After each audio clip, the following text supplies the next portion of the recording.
Engkaulah Yesus, Engkaulah Mesias. Ingatlah akan daku. Kata sang penyamun demikian. Ingatlah akan daku di saat Engkau hadir kembali. Apa kata Yesus? Yesus tidak menghakimi sang penyamun itu. Yesus tidak mengatakan kau orang jahat, kau tidak layak menyebut itu. Yesus tidak mengatakan demikian.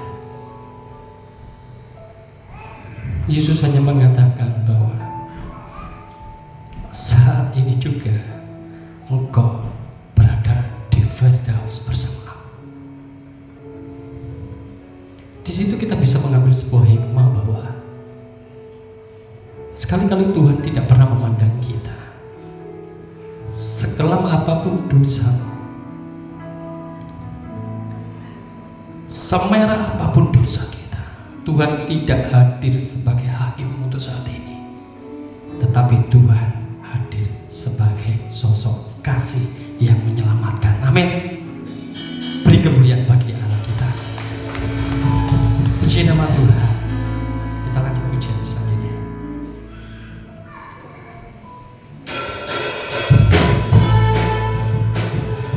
Kita boleh kemenangan, lebih dari pemenang dalam segala perkara. Haleluya.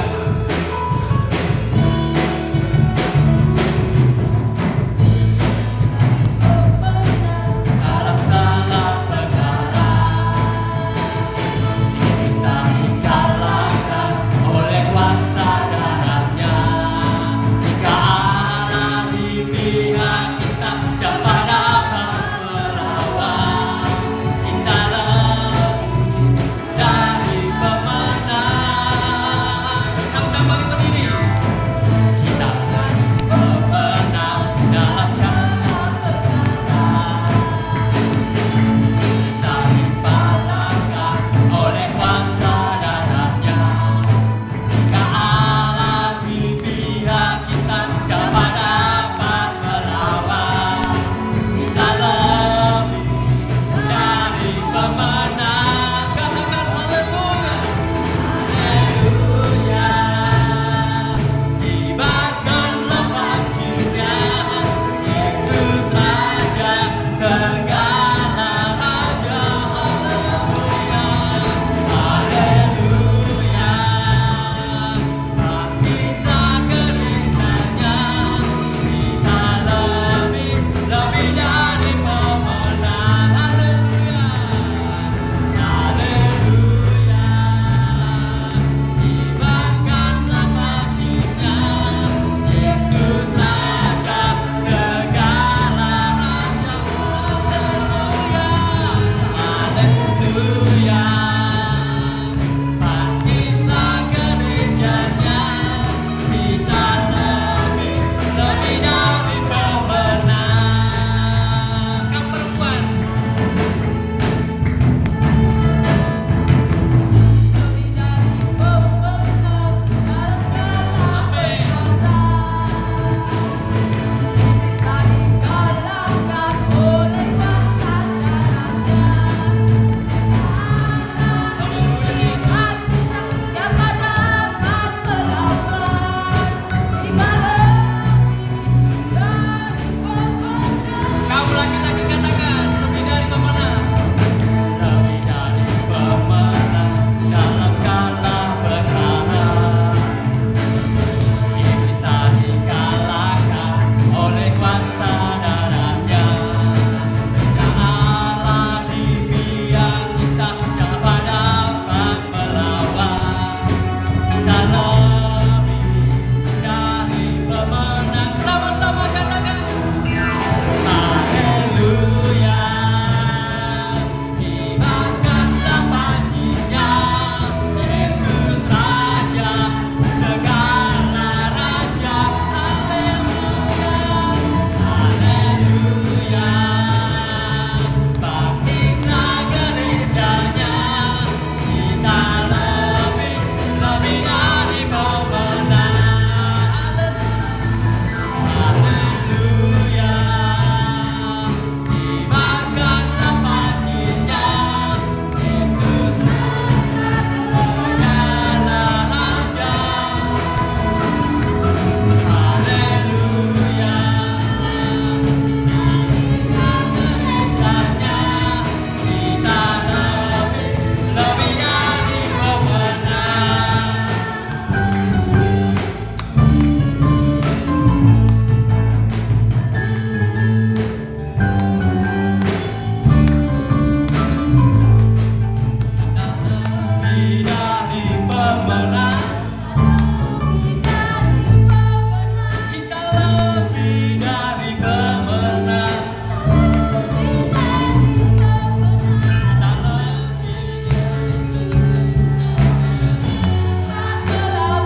Puji nama Tuhan, sedikit berkeringat pujian ini.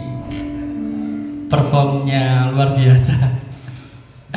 Kita bersama-sama menyatukan hati, menyamakan pikiran untuk kita semakin memberikan arti bagi kota kita Mojokerto, supaya nama Allah semakin dipermuliakan. Saat pagi hari ini, biarlah oleh karena kuasa darahnya kita beroleh kemenangan. Haleluya Yesus. Siapkan hati kita untuk kita ditaburi oleh firman-Nya. Yesus, kuasa darah-Mu, Kau telah tebus dosa-ku. Terima kasih.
terus membawa hidup kami, menerangi hati kami, jiwa pikiran kami, untuk disempurnakan lewat pengorbanan Tuhan. Dalam nama Tuhan Yesus Kristus, amin. Sejahtera di dalam kasih dan anugerah yang melimpah dari tempat maha tinggi. Kiranya kasih pengorbanan Kristus terus berlimpah-limpah dinyatakan di tengah-tengah hidup kita. Terlebih dulu kami menyampaikan selamat Paskah, Happy Passover. Kiranya lewat Paskah kita boleh memahami, kita boleh mengerti bahwa pengorbanannya untuk menebus dosa kita, pengorbanannya untuk memerdekakan kita dari perbudakan dosa, pengorbanannya untuk menyempurnakan hidup kita tak bisa sebagai imam yang rajanya. Saudara yang terkasih dalam Tuhan, Paskah merupakan ketetapan Tuhan, merupakan skenario dari kerajaan Allah yang akhirnya tercatat sebagai satu sejarah orang-orang kudus pilihan Tuhan. Umat pilihan Tuhan dalam sejarah tercatat harus melewati suatu penderitaan yang tentunya penderitaan itu tidak menjadi harapan manusia manapun, tetapi itulah perjalanan umat manusia. Terukir dalam sejarah orang-orang kudusnya, orang-orang pilihannya. Ternyata umat pilihannya harus menyelesaikan, mengerjakan suatu proses kehidupan yang tidak mudah. Mesir menjadi tempat pembelajaran betapa mahalnya sebuah ketaatan.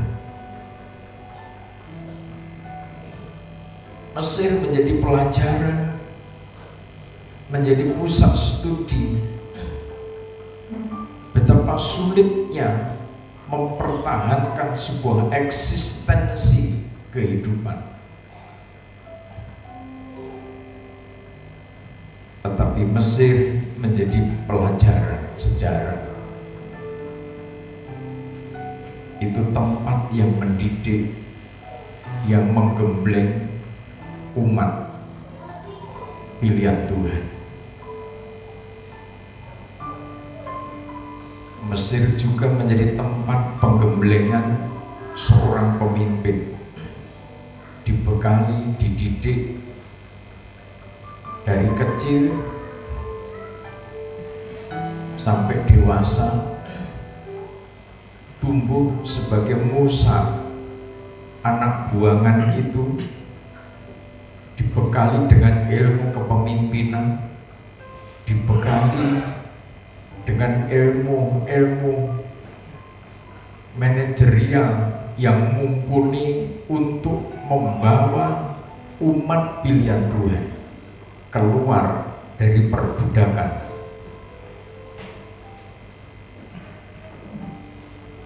Mesir seakan itu zona nyaman bagi darah daging. Mesir seakan menjadi zona aman bagi darah daging. Tetapi perlu diketahui, Mesir bukan tujuan dari orang-orang pilihan Tuhan. Mesir bukan menjadi harapan, sebuah kepastian hidup pada zaman itu, tetapi kenyataannya bagi umat pilihan Tuhan, Mesir ternyata penuh dengan penderitaan. Di sisi lain ada kemegahan, di sisi lain ada satu bangunan yang sampai sekarang masih berdiri tegak.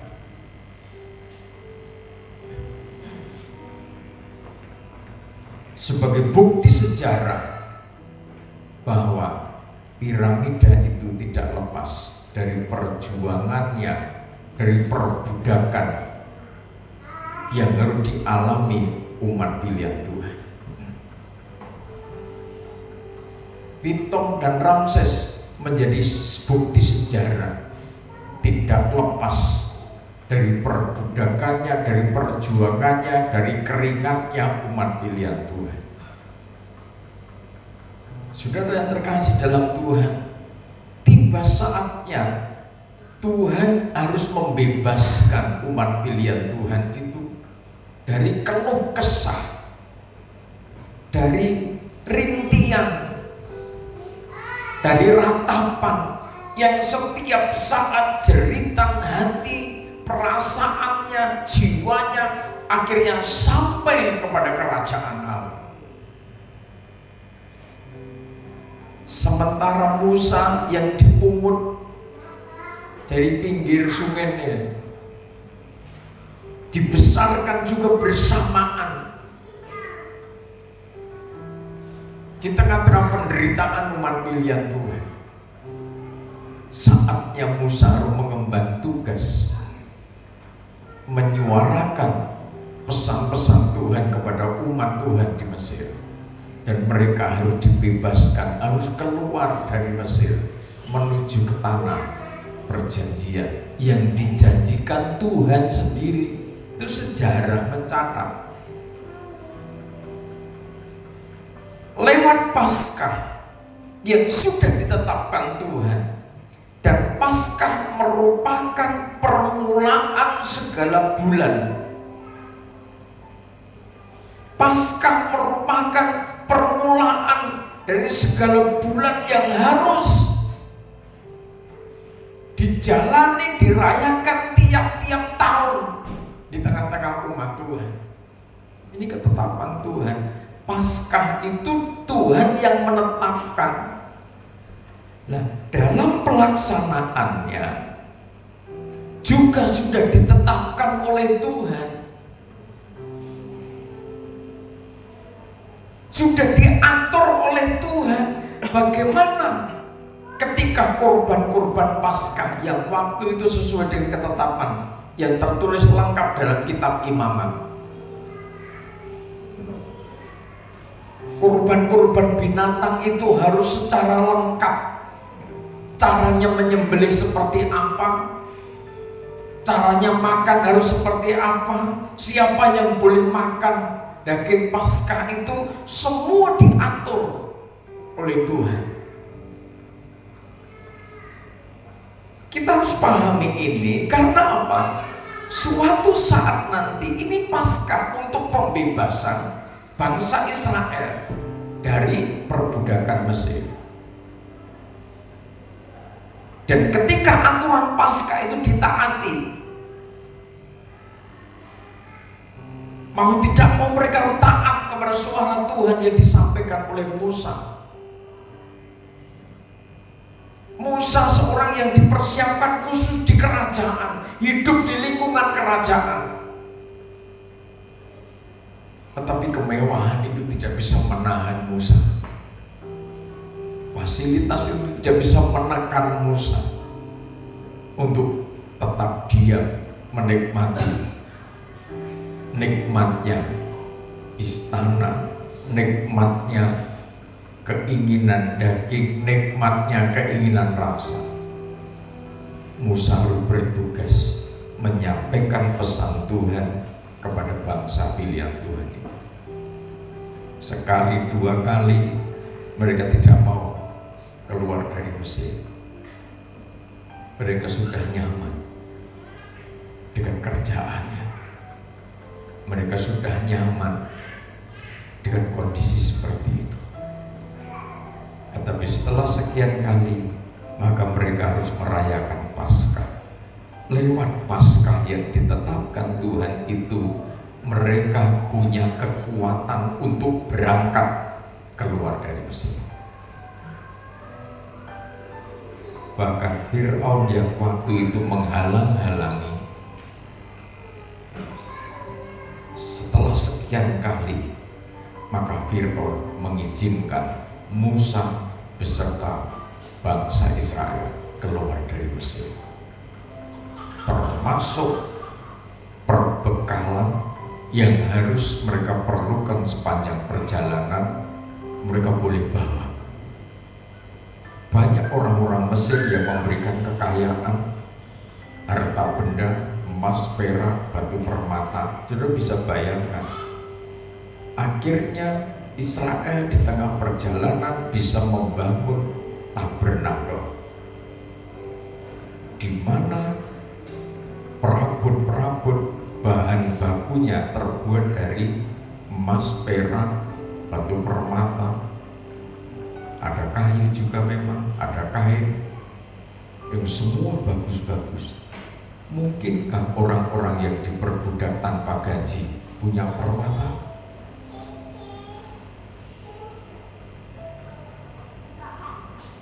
...430 tahun mereka ada di Mesir. Dan hari yang ke-144 mereka harus melangkahkan kakinya, berjalan menuju ke tanah perjanjian. Karena apa? Karena Paskah. Aturan Paskah itu ditaati. Aturan Paskah itu dicermati. Semua tidak terlewatkan. Yang tidak ada tanda darah di ambang pintunya, maka keluarga itu pasti kena tulah, anak sulung mati. Setiap rumah yang ditempati orang-orang Israel diolesi dengan darah. Malaikat maut itu tidak menyentuh mereka. Mereka diselamatkan, mereka terlindung. Saudara yang terkasih dalam Tuhan, Paskah yang kronologinya sedemikian dahsyat, harus ditaati, harus dituruti, harus dijalani, harus dikerjakan, ternyata membebaskan mereka dari perbudakan. Saudara yang terkasih dalam Tuhan, kurban Kristus merupakan kesempurnaan, menyempurnakan korban-korban binatang yang waktu itu harus dilaksanakan oleh umat pilihan Tuhan demi terbebaskannya dari perbudakan. Korban-korban menurut aturan Taurat harus disempurnakan di dalam satu korban, yaitu pengorbanan Kristus. Korban Kristus itu menyempurnakan imamat. Perjanjian imamat itu berbicara perjanjian secara lahiriah. Berapa domba, berapa kambing, berapa lembu yang harus dikorbankan demi menebus dosa manusia. Tidak ada satupun manusia yang mencapai kesempurnaan di bawah hukum Taurat. Maka dia berkorban sebagai anak domba Paskah demi menyempurnakan imamat, bukan menghapus imamat. Aturan tentang Paskah, aturan tentang korban ada tertulis di dalam kitab imamat. Kedatangan Kristus itu menyempurnakan imamat. Bukan domba, bukan lembu, bukan kambing yang kita korbankan, tetapi korban Kristus yang nyata. Satu kali dia berkorban untuk menyempurnakan hidup kita. Ibrani pasal 10 ayat 14 dibaca. Ibrani pasal 10.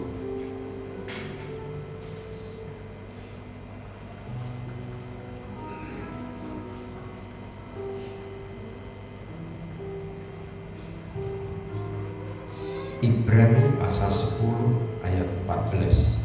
Ibrani pasal 10 ayat ke-14. Sebab oleh satu korban saja ia telah menyempurnakan untuk selama-lamanya mereka yang ia kuduskan. Ya, terus. Dan dengan hal itu Roh Kudus juga memberi kesaksian kepada kita. Sebab setelah ia berfirman, inilah perjanjian yang akan kuadakan dengan mereka sesudah waktu itu. Ia berfirman pula, aku akan menaruh hukumku di dalam hati mereka dan menuliskannya dalam akal budi mereka, dan aku tidak lagi mengingat dosa-dosa dan kesalahan mereka. Amin, sampai setuju. Saudara,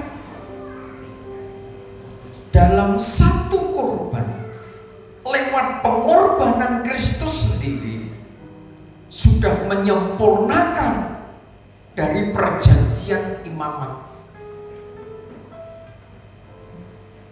Artinya, tidak ada satupun manusia yang karena mengorbankan kambing, domba, lembu, seberapapun yang kita korbankan, tidak ada yang bisa terselamatkan dengan korban-korban binatang itu.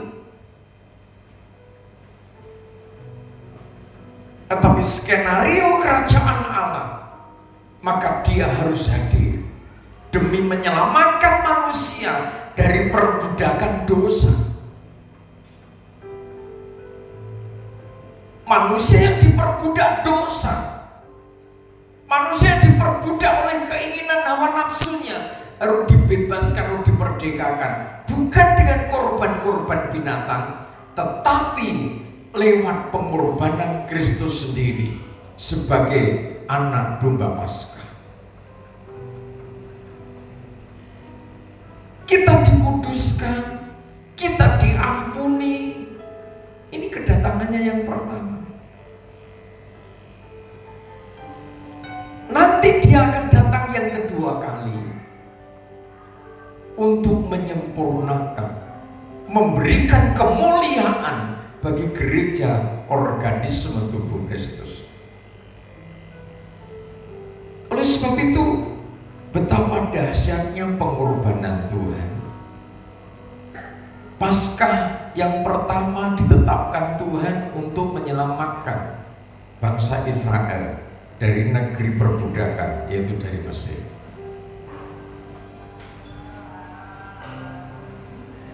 Paskah yang kedua, Yesus datang berkorban untuk menyempurnakan imamat itu sebagai korban Paskah. Dia menebus dosa, dia memerdekakan setiap orang yang berdosa dari ancaman maut, dari kematian itu. Sehingga dosa, sumpah, serapah, kutuk, ketika saudara menghargai korban Kristus, sumpah, serapah, kutuk dari nenek moyang itu akan dihentikan Tuhan. Seberapa banyak orang yang hidupnya terancam sumpah serapah untuk maut itu. Kalau kita tidak menghargai korban Kristus, tidak menerima korban Kristus, apakah itu ada kutuk sumpah serapah dari nenek moyang? Ada. Oleh sebab itu, dia datang, dia berkorban untuk menyempurnakan imamat. Sehingga kuasa Paskah itu membawa otoritas yang kuat atas gereja pada akhir zaman. Lah, Paskah untuk kita generasi akhir zaman, maka dia akan tampil Saat kegenapan kitab Wahyu terjadi, maka dia tampil sebagai imam besar agung.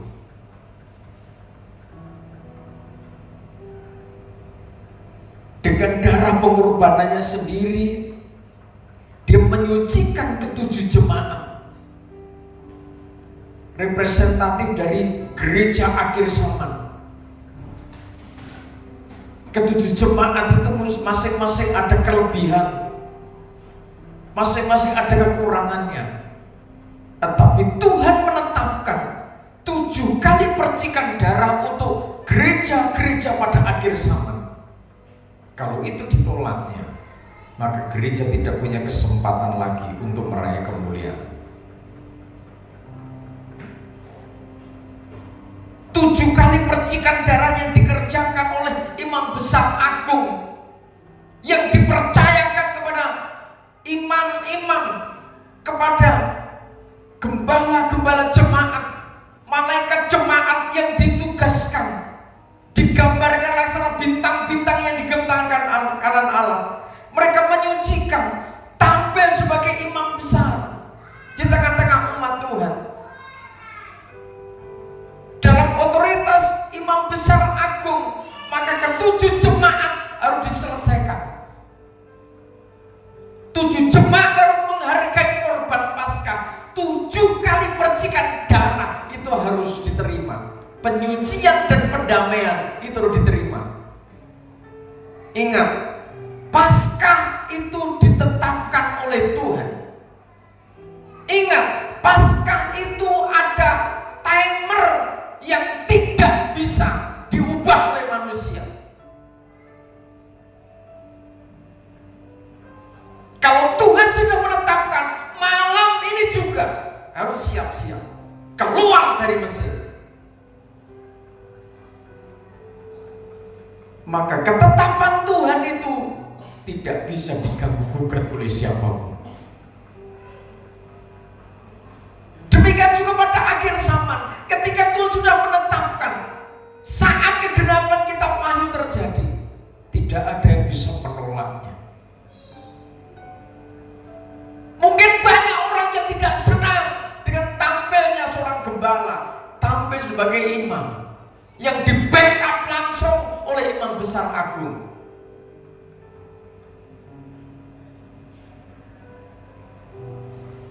Hamba-hamba Tuhan yang sudah melewati proses demi proses salib, bahkan hidupnya, kesehariannya bersekutu dengan salib, bersekutu dengan penderitaan itu, demi menghantar ke-7 jemaat, tampil laksana bintang-bintang di tangannya Tuhan, tampil laksana sosok kaki dian emas. Prosesnya,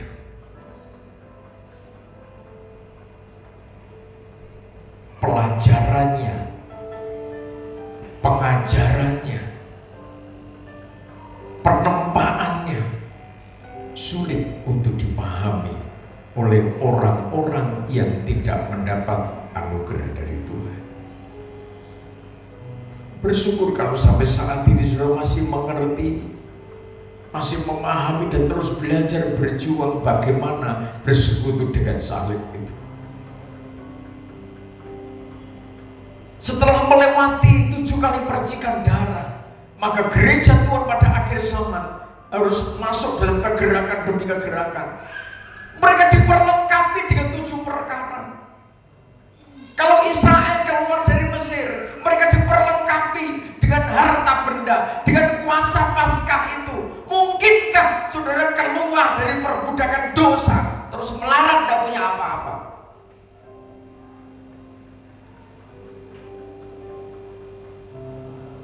Ketika korban Paskah itu menjadi bagian hidup saudara, saudara dijamin oleh Tuhan. Di rumahmu, di tempatmu, di dalam pribadimu ada tanda darah. Ketika murka Tuhan itu melanda bumi, kebengisan Tuhan itu memporak-porandakan, menggoncang dunia ini, di dalam dirimu ada tanda darah. janji Tuhan yang ada tanda darah, maka malaikat maut tidak akan menyentuh saudara. Amin. Amin. Malaikat maut tidak akan menyentuh keluargamu ketika tanda darah itu ada di dalam. Perih ketika disucikan, perih ketika ditegur firman Tuhan.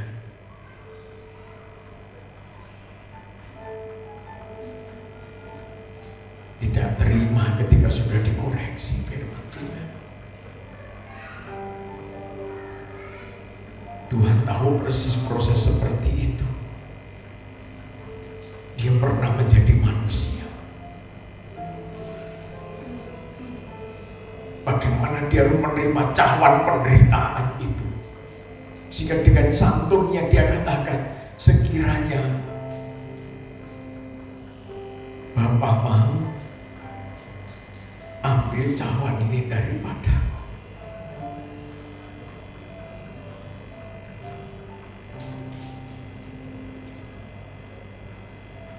Penderitaan yang mestinya tidak perlu ditanggung karena dia adalah sempurna, dia kudus.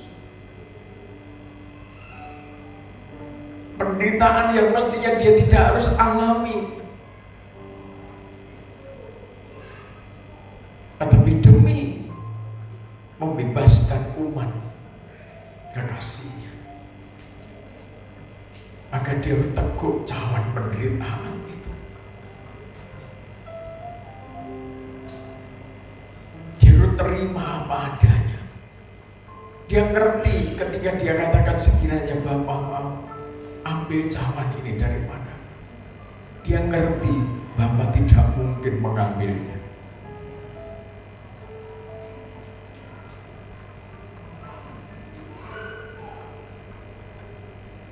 Ketika saudara mungkin sesaat atau mungkin berulang kali menyampaikan, Tuhan, kenapa Tuhan tidak secepatnya mengangkat penderitaan ini?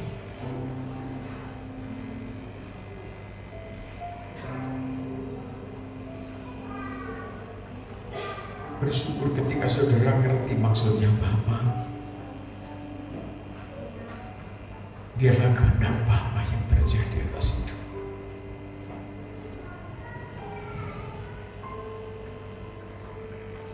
Salib yang saudara pikul belum seberapa dibanding yang sudah dipikul oleh Tuhan sendiri. Yang memberi contoh yang begitu sempurna. Figur seorang hamba, figur seorang manusia, bahkan siap menjadi budak, diperlakukan seperti budak, diperlakukan seperti orang yang dilaknat, yang dikutuk. Sebab Golgota itu hanya untuk orang-orang yang terkutuk. Dia mau tanggung itu semua. Yang dikutuk kita, yang berdosa kita, tetapi ada sosok kehidupan yang kudus, yang sempurna, mau memberi contoh, mau menanggung kutuk surga serapa itu. Saudara terkasih dalam Tuhan, Paskah untuk akhir zaman, untuk membawa hidup kita mengalami dinamika pergerakan spiritual, sampai pergerakan gereja itu terus meningkat, kecerdasan spiritual itu terus dinamis, bergumul berjuang untuk umat pilihan Tuhan. Ketika gereja bangsa kafir dan Israel itu menyatu dalam kesatuan tubuh Kristus, dimeteraikan dalam Wahyu pasal 7 digenapi, nanti suatu saat kesatuan itu akan menciptakan suasana yang damai atas gereja Tuhan dan atas dunia yang menerimanya. Gereja Tuhan tidak banyak aktivitas. Dia terus mengasihi Tuhan dalam sembah, dalam makrifat, dalam sembah, dalam makrifat, dalam pujian. Sampai akhirnya sebagai imam-imam yang rajani mencapai puncak tak bisa oleh karena korban Kristus. Matahari, bulan, dan bintang itu menjadi kostumnya. Pribadi yang betul-betul mengasihi tanpa memandang muka, mengasihi dengan kasih yang sempurna, sehingga apa yang menjadi hukum dan ketetapan Tuhan, kasihilah Tuhan Allahmu dengan segenap hatimu, dengan segenap jiwamu, dengan segenap akal budimu, dengan segenap kekuatanmu, itu nyata.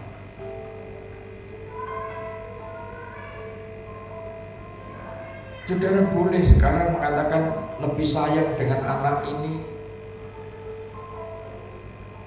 terus dengan anak yang kedua tidak disayang.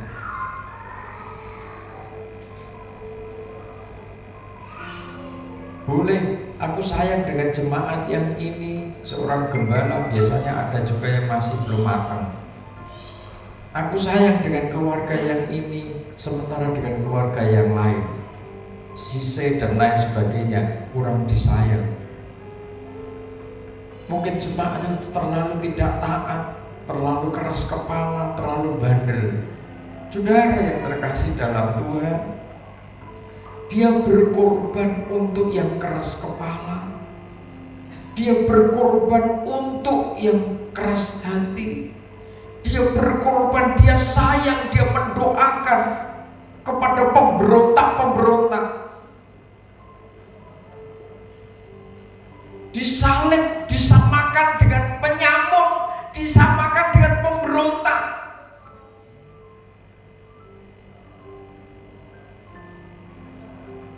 Kalau manusia masih sayang kepada yang menyayangi, berarti di dalam dirimu belum ada tanda darah salib itu.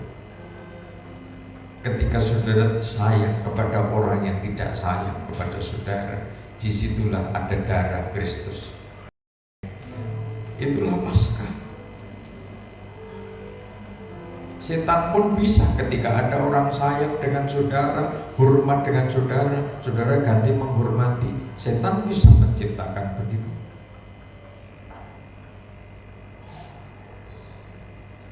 Kepada orang yang sok bantu saudara, saudara begitu juga balik membantu mereka, merasa berhutang budi. Saudara,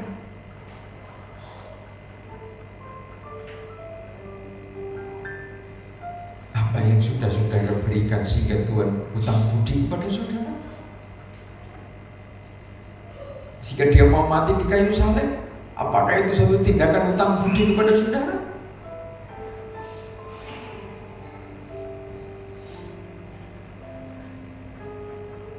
Bagaimana jawab saudara? Apakah Tuhan melakukan itu karena hutang budi dengan saudara? Tidak. Kita belum pernah melakukan sesuatu yang berarti. Justru dosa yang dibuat. Karena itu Tuhan berkorban untuk saudara. Tetapi bukan berarti Rasul Paulus katakan kepada jemaat Roma, bukan berarti dengan menambah dosa akhirnya kasih karunia semakin banyak. Bukan begitu juga.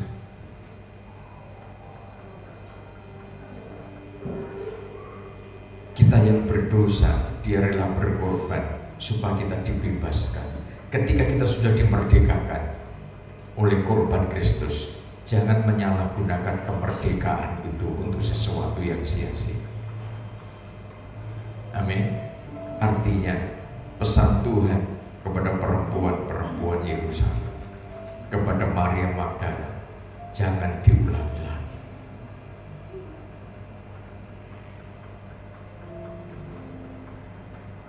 Terus bertumbuh, mengasihi sampai akhirnya gereja itu menjadi korban sulung bagi anak domba, menjadi jemaat yang terbaik pada akhir zaman. Jemaat yang bagaimana? Jemaat yang taat, jemaat yang setia, sehingga menjadi korban sulung bagi anak domba. Gereja yang tidak mau mencemarkan dirinya dengan perempuan-perempuan, dikatakan begitu Wahyu pasal 14. Gereja yang tidak mau bersundal dengan dunia. Gereja yang tidak mau kompromi dengan dosa. Tidak mudah. Tapi karena korban Kristus, kita mendapat kekuatan. Sebab yang akan berkuasa pada akhir zaman atas pemerintahan dunia itu adalah gereja palsu.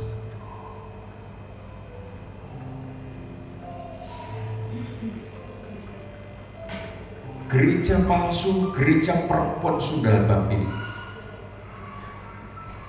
nanti akan berkonspirasi, membangun konspirasi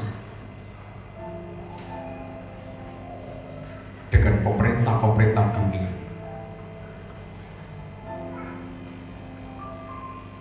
Secara materi, mereka punya materi yang cukup untuk membangun kota-kota kemegahan di dunia ini.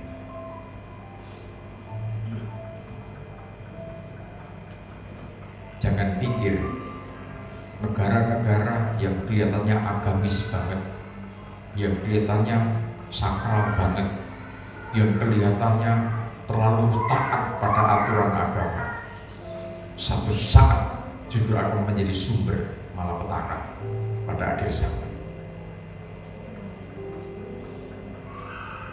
Kekuatan salib, kekuatan pengorbanan Kristus itu akan membawa umat Tuhan, gereja Tuhan pada akhir zaman tidak tersentuh oleh perbudakan.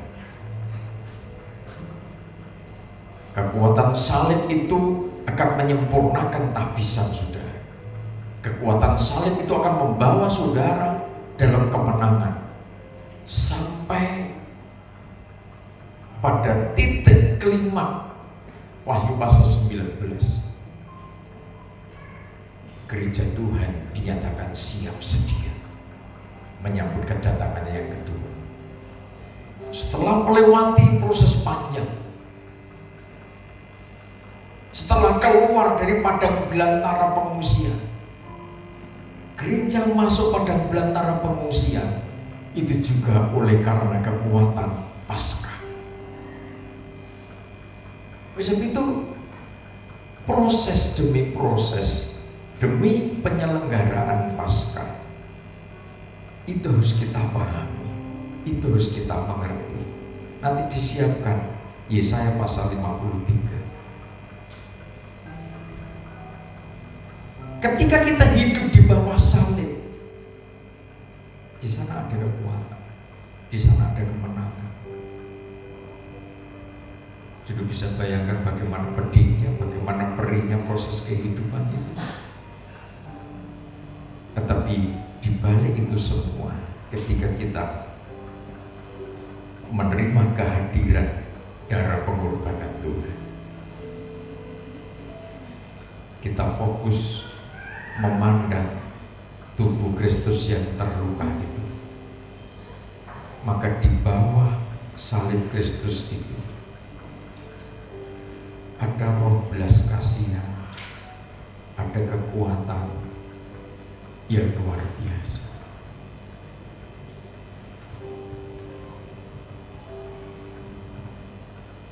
Ketika kita berjalan setahap demi setahap merenungkan salib itu, maka ternyata pengorbanannya itu betul-betul sempurna untuk kita.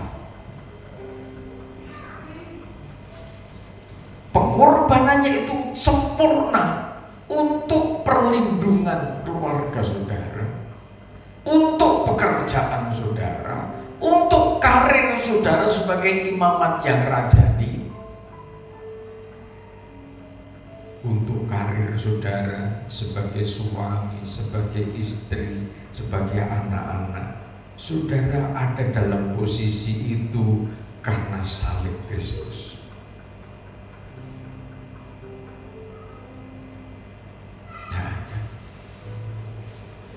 Karena materi orang jadi damai,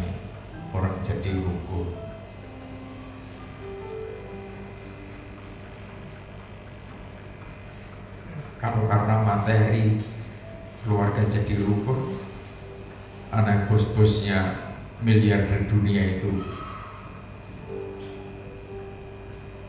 tidak cerai. Ya.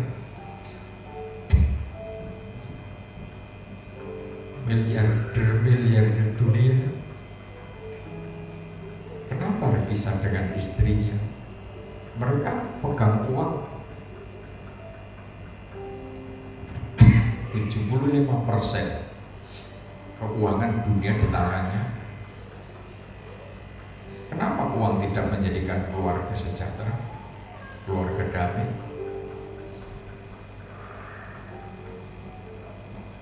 Dan banyak, mulai dari level yang beruang sampai orang-orang yang cukup pas-pasan, prosesnya begitu-begitu. Tidak ada damai di dalam hidup. Di bawah salib Yesus ku berhenti, ku pandang tubuhnya yang penuh luka pedih,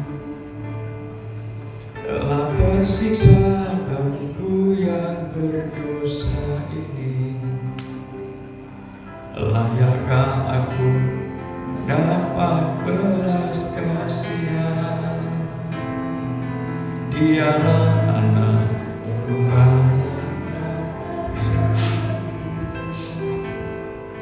dengan darahnya yang aku telah dibeli.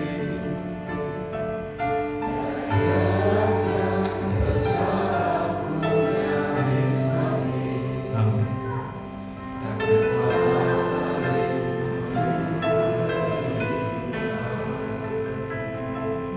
Telah diberikan yang terbaik bagiku,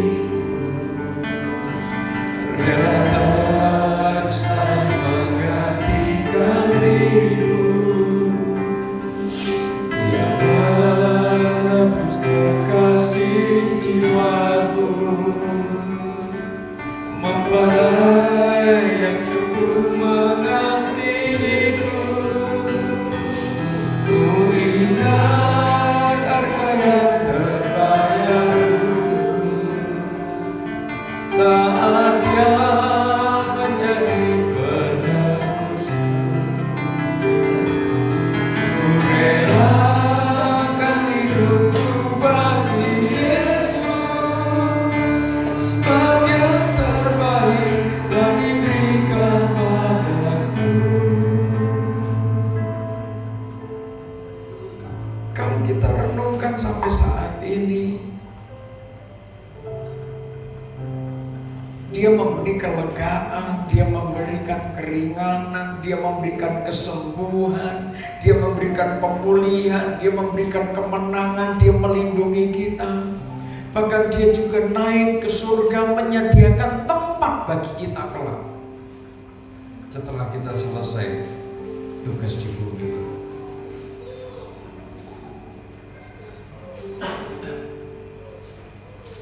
Dia murni karena belas kasih. Mesane nanti mau kemana? Arep nanti. Sudah di dunia diperbudak dosa, diperbudak maut, dibikin susah. Setelah tidak di dunia, tambah dalam penderitaan yang kekal lagi. Tuhan mesake dengan kita.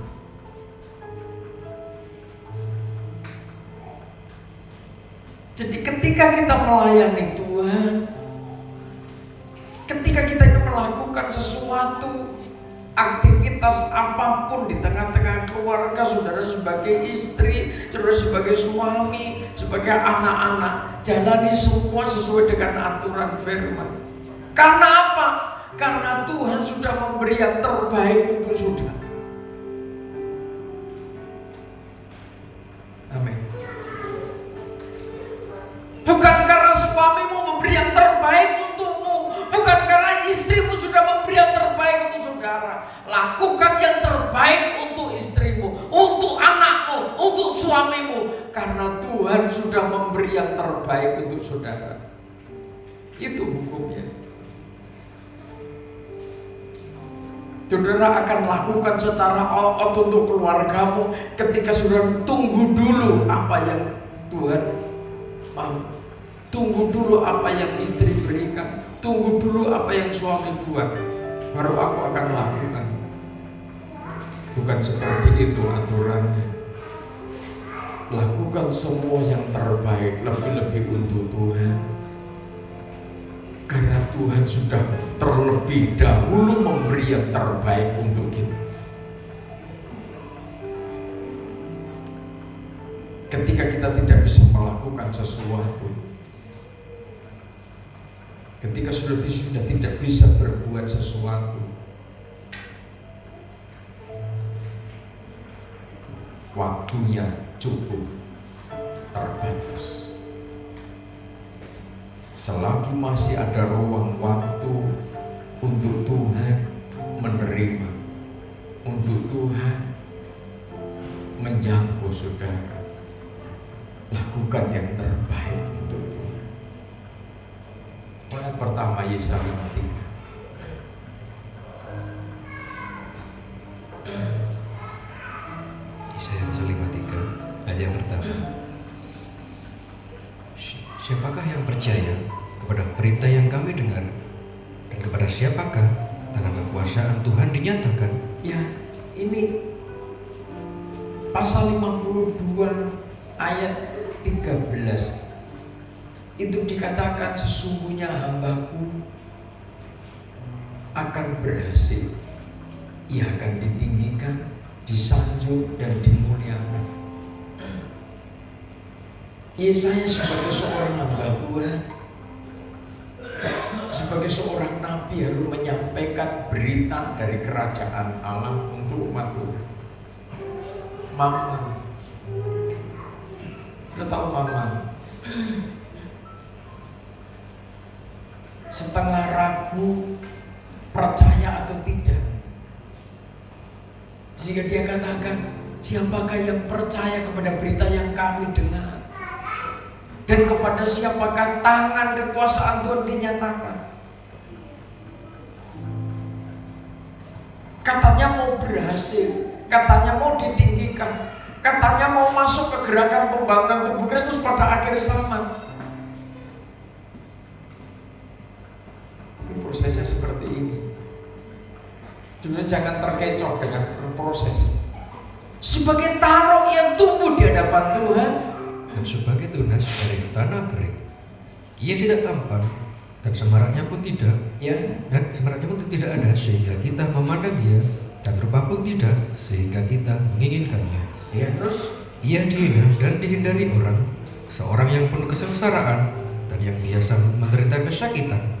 Ia sangat dihina sehingga orang menutup mukanya terhadap dia, dan bagi kita pun dia tidak masuk hitungan. Jadi ini proses yang dihadapi anak domba, yang dijalani anak domba Paskah. Rasul Paulus katakan, ketika saudara mendapat kasih karunia, memperlengkapi penderitaan di dalam Kristus, itu adalah anugerah, itu adalah kasih karunia. Ambil bagian dalam proses penderitaan Kristus, itu adalah kasih karunia. Sebagai taruk tumbuh di hadapan Tuhan dan sebagai tunas di tanah kering, bagaimana bisa bertumbuh? Seakan tidak ada kesejukan, tunas di tanah kering. Tetapi kalau dikorelasikan dengan tabernakel, dengan pengajaran tabernakel yang ada di depan tabur perjanjian itu,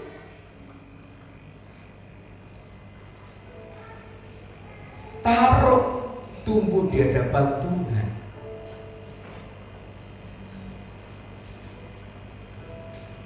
Seperti tunas di tanah kering.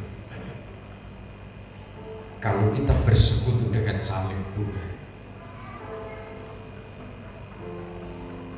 maka Tuhan punya cara, Tuhan punya waktu bagaimana mengangkat saudara dalam tahapan demi tahapan dimuliakan. Tidak perlu takut, tidak perlu khawatir. Ini prosesnya. Ia tidak tampak, semarak pun tidak ada. Orang itu kalau dalam proses seperti itu, rupa pun tidak, sehingga kita pun tidak menginginkannya. Wis nek ngerti nek wegah ndeloki wae krungu jenenge wis nek wegah. Kalau saudara dalam kondisi seperti ini, tetaplah menjaga hati, jangan gegabah. Jangan gegabah. Ada peristiwa yang lalu, saudara mungkin baca juga, mau bunuh diri, loncat dari apartemen, suami, istri, anak-anaknya. Dia seorang pengusaha kapal penangkap ikan, mati semua, pecah kepala karena usahanya murat-marit. Akhirnya stres, sepakat mengakhiri hidup. Aneh-aneh manusia di bumi. Bersyukur ketika sudah dalam proses salib, saudara ngerti maksudnya Tuhan. Dihina dan dihindari orang, saudara tidak akan lepas dari proses ini. Kadarnya seberapa itu Tuhan yang ngatur.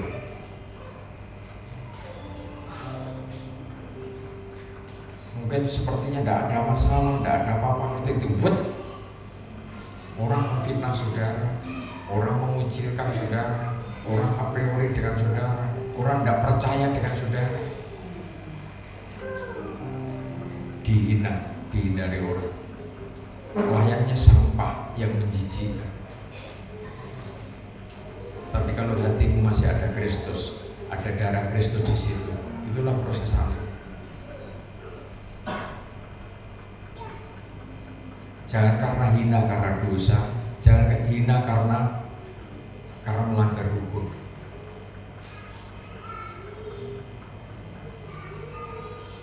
Seorang yang penuh kesengsaraan, penuh, bisa bayangin, penuh.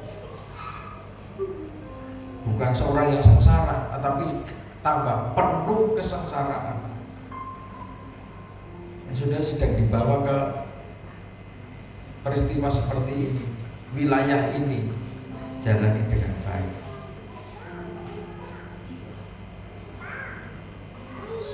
Dan yang biasa menderita kesakitan, terbiasa dalam proses, ia sangat hina, dikatakan begitu, sehingga orang menutup mukanya terhadap dia. Bagi kita pun tidak masuk itu kan. Ya kan? Proses demikian itu rawan. Biasanya banyak dialami pertama kali gembala-gembala. Hati-hati ya Mbak Tuhan. Seberapapun perjuangan saudara sudah meninggalkan sanak famili, meninggalkan komunitas keluarga besar, mencemplungkan diri memenuhi panggilan Tuhan, berdiri di tengah-tengah umat Tuhan, ada saatnya diproses oleh Tuhan, sementara saudara tidak berdaya. Ini Tuhan aja diginikan kok.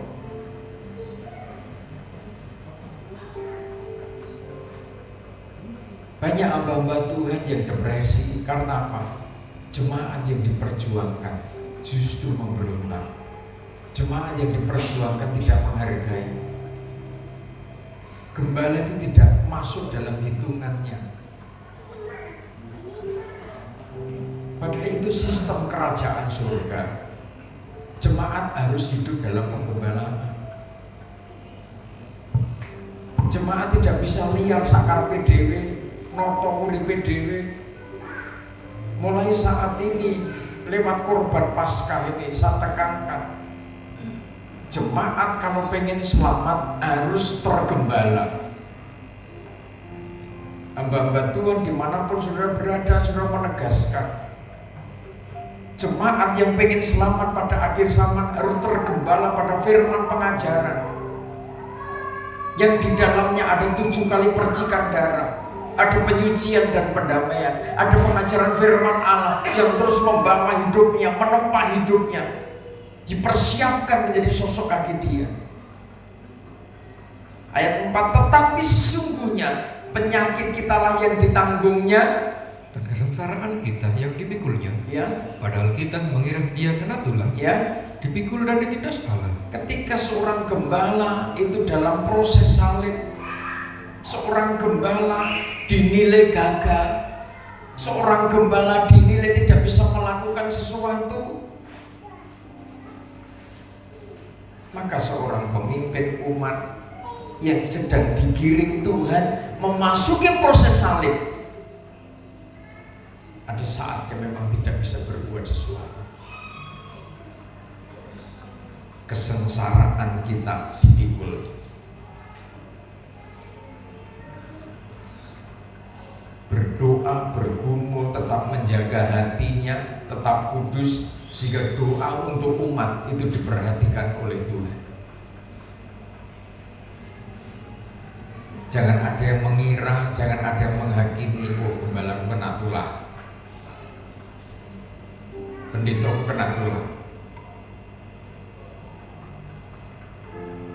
Seluruh nabi-nabi rata-rata mengalami proses penderitaan yang sangat penuh dengan penderitaan berat. Dipikul dan ditindas Allah. Seakan-akan begitu. Tetapi dia tertikam oleh karena pemberontakan kita, terus Dia diremukkan oleh karena kejahatan kita, ganjaran yang mendatangkan keselamatan bagi kita ditimpakan kepadanya. ya, hukuman yang harusnya ditimpakan pada kita, tetapi ditimpakan pada Yesus. Dan oleh bilur-bilurnya kita menjadi sembuh. Kita sekalian sesat seperti domba, masing-masing kita mengambil jalannya sendiri. Tetapi Tuhan telah menimpakan kepadanya kejahatan kita sekalian. Terus Dia dianiaya, tetapi dia membiarkan diri ditindas dan Ya. tidak membuka mulutnya. ya, Seperti anak domba yang dibawa ke pembantaian, terus seperti induk domba yang keluh di depan orang-orang yang mengunting bulunya, ia tidak membuka mulutnya. amin. Sampai sini. Paskah harus kita hadapi dengan penuh penyerahan. Dia membiarkan dirinya ditindas. Ini Paskah. Ia tidak membuka mulutnya seperti anak domba yang dibawa ke pembantaian. Kalau sedang proses, jangan sembarang buka mulut.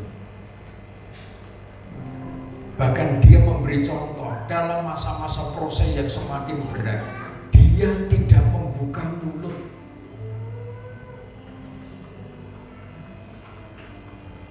Amin. Amin. Amin. Ketika proses terjadi, tidak usah kakean mulut. Mulutnya untuk mengucap syukur. Terima kasih. Tuhan sayang kepada kami. Tuhan sayang kepada saya. Karena Tuhan memproses. Tuhan mendidik.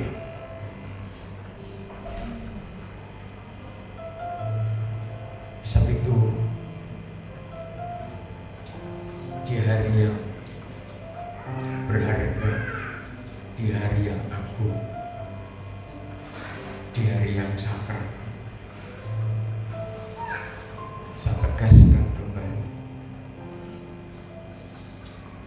kematiannya, melalui proses demi proses penderitaan, rangkaian panjang dia datang ke bumi. Hanya satu tujuan, dia menebus dosa saudara. Dia relakan kemegahannya, dia tinggalkan kesempurnaannya itu untuk menjadi terhina. Dosa pemberontakan ditimpakan kepadanya. Segala dosa, sumpah, serapah, kutuk itu ditimpakan kepadanya. Mestinya itu saudara yang tanggung, mestinya kita yang harus tanggung itu semua. Tetapi oleh karena kasihnya, kurban Kristus itu memberikan kelepasan.